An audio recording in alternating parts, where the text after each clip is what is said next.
Une décision majeure prise par le gouvernement espagnol de gauche qui ne secoue pas seulement l'Espagne, mais aussi toute l'Europe. Nous parlons actuellement de l'Espagne. Nous avons, comme je l'ai dit, un gouvernement socialiste de gauche qui perd constamment élection après élection.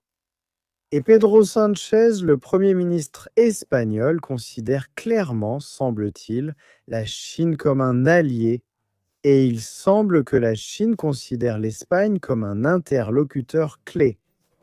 Vous pouvez voir ici Sanchez parler de les entreprises chinoises considèrent l'Espagne comme une destination attrayante pour l'investissement et l'Espagne offre stabilité, prévisibilité et confiance.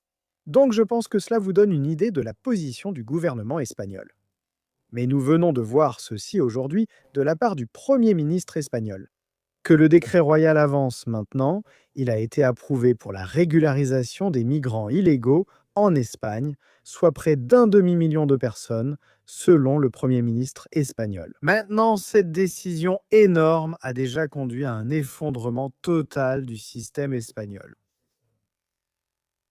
De plus, certains avertissent qu'au final, cela pourrait concerner plus d'un million de personnes, 1 million de migrants illégaux qui finiront par obtenir un titre de séjour. Ce qui, bien sûr, constituera à l'avenir un énorme facteur d'appel pour la migration illégale vers l'Espagne. Vous pouvez voir ici le leader de Vox, Santiago Abascal, qui dit clairement qu'il ne pense pas que le peuple espagnol ait donné son accord pour cela. Vous observez aussi des réactions en Europe. Voici le favori pour devenir le prochain président français, Jordan Bardella, qui critique cette politique et souligne que cela signifie bien sûr qu'au sein de l'Union européenne, avec les frontières ouvertes, ceux qui obtiennent ce statut en Espagne pourront ensuite voyager librement en France.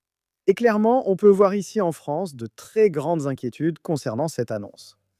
Donc, oui, n'hésitez pas à me dire ce que vous en pensez, les gars, dans les commentaires ci-dessous. N'hésitez pas à mettre un petit pouce bleu à cette vidéo. Et bien sûr, comme toujours, merci d'avoir regardé.